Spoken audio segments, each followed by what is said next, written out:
I go for jogging now.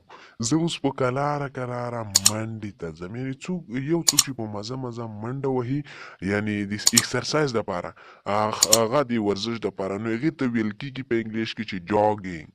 I go for jogging now. زه اوس په کراره منډې ته ځم. که همداسې ووځي دغسې په چکر، نو بیا هغې ته ویل کېږي چې I go for walk now. زه اوس داسې چکر وهم. I go for walk now. کله چې سهار کار ته ځي، نو بیا په انګلیش کې داسې وایي، لکه مثلا لوسي ځي، نو بیا به داسې وایي I go to work now. زه اوس کار ته ځم. د سنټنس مطلب دا دی چې I go to work now. زه اوس کار ته ځم. کله چې چای چښي، نو بیا به داسې وایي I take tea now. زه اوس چای څښم. I take tea now. زه اوس چای څښم. دا now مطلب ورکوي، معنا ورکوي چې now اوس. کله چې خپل غاښونه برش کوي، نو بیا به په انګلیش کې داسې وایي I brush my teeth now. زه خپل غاښونه دا دی اوس برش کوم. I brush my teeth now. زه خپل غاښونه برش کوم. Here is the brush. یعنی دا برش دی. د دې سنټنس مطلب دا شو. Here is the brush. دغه برش شو، یعنی دلته برش دی. I put the paste on the brush and I start. زه په برش باندې پیسټ اچوم او غاښونه په برش کوم.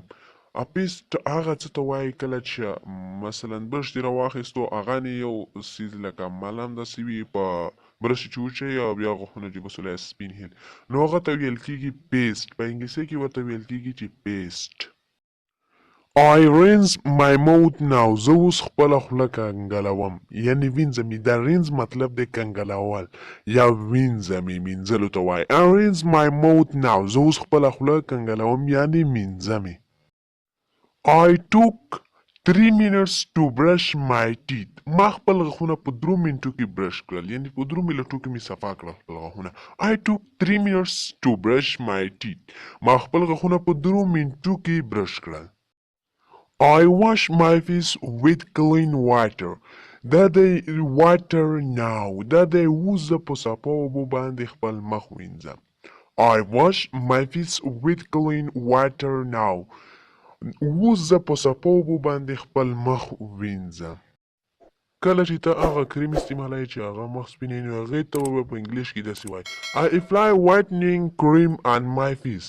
دا کریم ویل کېږي ملایې ته، موږ تاسې چې خورو، خو دا که دلته بیا کریم ته ویل کېږي د استعمالولو د مخ دپاره، خو دلته بیا د کریم چې ده هم د ملایې په شان ده. لکه I apply whitening cream on my face. زه په خپل مخ باندې کریم استعمالوم، یعنې موږمې. څوک چې کریم استعمالوي هغه داسې ویلی شي په انګلیش کې I apply whitening cream on my face. کله چې تاسو د دنو کریم په خپل مخ باندې استعمالوئ په انګلیش کې دغه خبره کول غواړئ، نو بیا به په انګلیش کې داسې وایئ. ګورئ I apply acne cream on my face. زه په خپل مخ باندې د دانو کریم استعمالوم، یعنې موږمې. acne کریم ویل کېږي، د دانو کریم ته ویل کېږي. I take a bath now. دا دی اوس زه لامبم، یعنې غسل کوم. I take a bath now. I'm going to bathroom now. زه اوس دا دی اوس زه غسلخانې ته روان یم، یعنې تشنب ته روان یم. I'm going to bathroom now. I bolt the door. دا دی دروازه مې اوس بنده کړه، یعنې کونډه مې کړه. I bolt the door. I have started bathing. ما دا دی اوس لامبا شروع کړه، یعنې اوس دا دی لامبا مې شروع کړه. I have started bathing. I'm applying soap on my body now. دا دی اوس مې په خپل بدن باندې صابون ومږلو، یعنې صابون مې په ووهلو. I'm applying soap on my body now. I'm applying shampoo on my hair today. دا دی زه اوس په خپلو ویښتو باندې شامپو موږم یا شامپو وهم. دا today نن دلته ځکه ورسې راغله ځکه چې هر وخت په خپلو ویښتو باندې څوک شامپو نه موږي، نه یې پوهي، ځکه چې بیا خو ویښته ډېر زیات خرابوي چې هر وخت څوک شامپو استعمالوي. نو د دې دپاره today نن ورځ ته ویل کېږي چې نن ورځ ما په خپلو ویښتو باندې شامپو ووهلو. I rinse up my body and hair now. زه اوس دا دی زه اوس په خپل وجود او ویښتانو باندې اوبه کنګلوم، یعنې اوبه پوچوم، هغه وینځم. I raise up my body in here now. I have a towel in my right hand and its color is red.